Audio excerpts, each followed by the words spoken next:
यहाँ धरना में हैं और भारत सरकार की कूटनीति की वजह से देश की कंगाली अवस्था पहुंची हुई है। नौकरी भी जो दे रही है कम समय की दे रही है, पेंशन नहीं दे रही है, अपने सांसद विधायकों को पेंशन दे रही है, इसकी नाराजगी हम लोगों को है। लेकिन इस देश का प्रधानमंत्री काला धन कहां से ला पाएगा?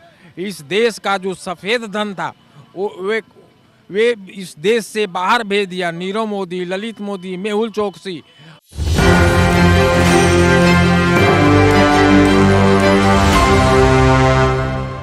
नमस्कार, मैं नंदन, आप देख रहे हैं न्यूज़ 24। आप देखिए गर्दनी बाग धरना स्थल पर इस समय मौजूद है। आपको दिखा देते हैं पहले कि यहाँ पर जो भीड़ देख रहे हैं वो शोषित समाज दल के समर्थकों की भीड़ है।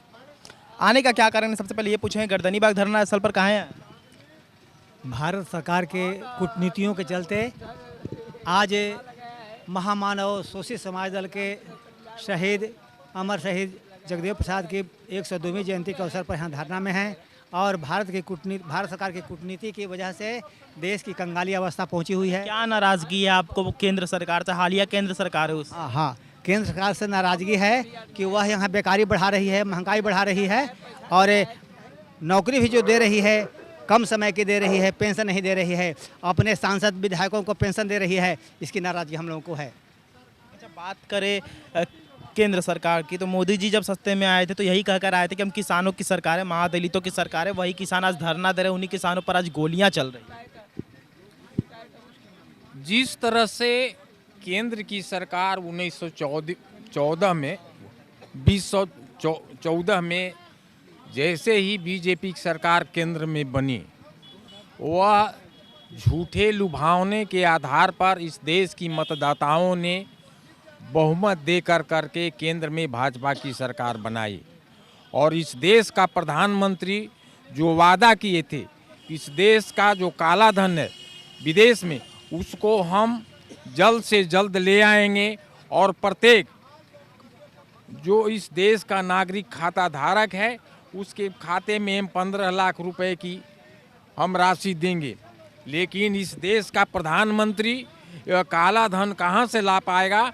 इस देश का जो सफ़ेद धन था वे इस देश से बाहर भेज दिया। नीरव मोदी, ललित मोदी, मेहुल चोकसी ऐसे लोगों को संरक्षण दे करके राज्यसभा का मेंबर बना करके इस देश का जो अकूत धन था वो लूट कर विदेश में चले गए।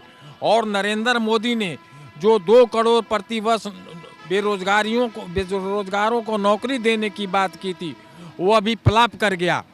चाहे केंद्र की सरकार हो या राज्य की सरकार हो, ये अपराधियों का गिरोह का सरकार है। आज जो इस राज्य का मुख्यमंत्री नीतीश कुमार है, वो खुद अपराधियों से मिला हुआ है। और जब केंद्र में यह रेल मंत्री था तो यह व्यक्ति पटना से गया लाइन को बनवाने में सूरजभान जैसे अपराधी को दिया और आरा से सासाराम को बनवाने में सुनील पांडे और उसके भाई को दिया। इस तरह से आज जो गोपालगंज के डीएम की जो हत्या आनंद मोहन ने की थी, उसको जेल से निकाल कर यह साबित कर दिया कि जब आरजेडी और जदयू की सरकार थी, ये साबित कर दिया कि इनकी सरकार जो चल रही है अपराधियों के सहारे चल रही है। और आज भी ये अपराधियों का मनोबल ऊंचा है और इस देश में माँ बहनों की इज्जत और आबरू खतरे में है। लेकिन एक बात समझने वाली है कि केंद्र सरकार के आप विरोध कर रहे हैं और केंद्र सरकार को 2 बार लगातार भारत की जनता ने ही तो केंद्र में बिठाया है। और नीतीश कुमार की बात करें तो वो भी 18-20 साल से गद्दी संभाले ही हुए हैं, तो कहाँ उनकी गलतियाँ जनता नहीं देख पा रही है?